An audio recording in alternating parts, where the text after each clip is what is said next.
So, So what yeah. is your name? Okay. My name is Lapsilam, and I'm an artist from Stockholm, Sweden. You were born there? I was born there.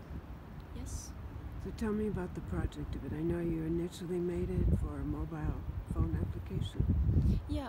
So Mother's Tongue is a work developed with my cousin, the film director Vinge Vu, and it departs from 3D laser scans of Chinese restaurants in Stockholm that I did in 2015 and 16.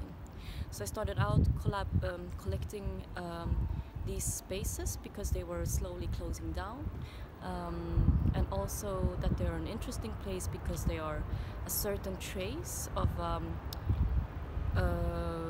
the Cantonese diaspora that came to Sweden in the 60s, 70s.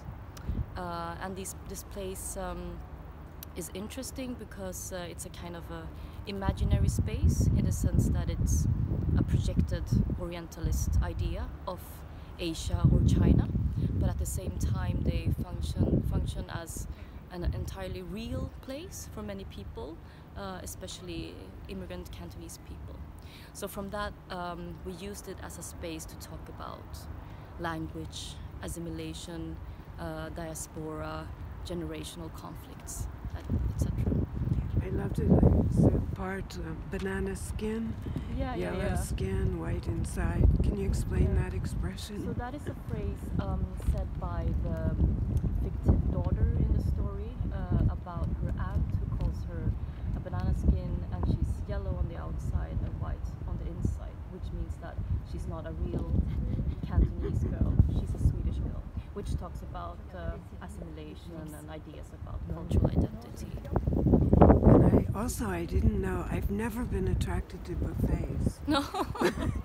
But then I saw, like, when she was explaining, okay, it's not successful, you move this, so it's feng shui is off, and you never have buffets. Yeah. In that story, it's a Cantonese former owner of the restaurant who talks about the new owner of the restaurant, which is a mainland Chinese woman.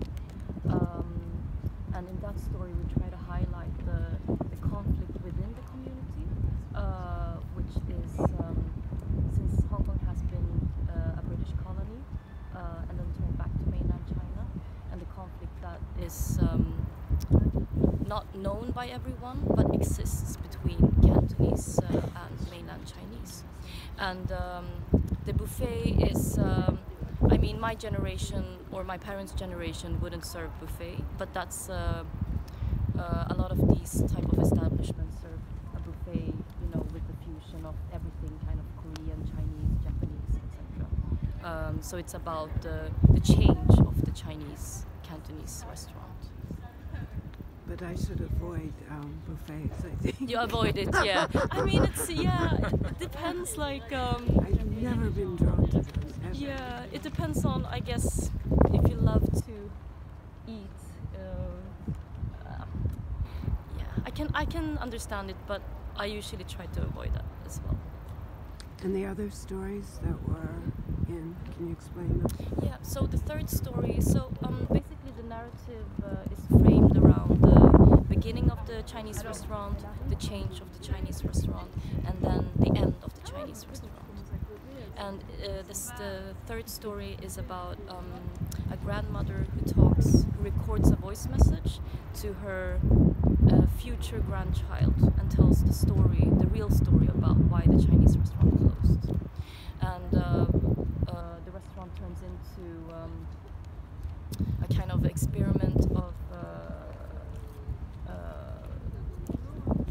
how do you say, like a robot factory that uses robots and 4 waiters, and then from that it kind of collapses. But the main red thread about the story is they're all talking about the other. So in the first story, the daughter is talking about her mom as the other. In the second story, it's the Hong Kong Chinese talking about the mainland Chinese as the other. And in the third story, it's the grandmother who talks about the future as the other. It's great. Great. Thank you. And are you a banana? Am I a banana? I am totally a banana child. You know, my Cantonese. I mean, I wouldn't use that term, but my Cantonese is really is not that good, and also with a heavy Swedish accent. Uh-huh. So in that sense, I'm a banana child. Okay, but I love banana child. Yeah.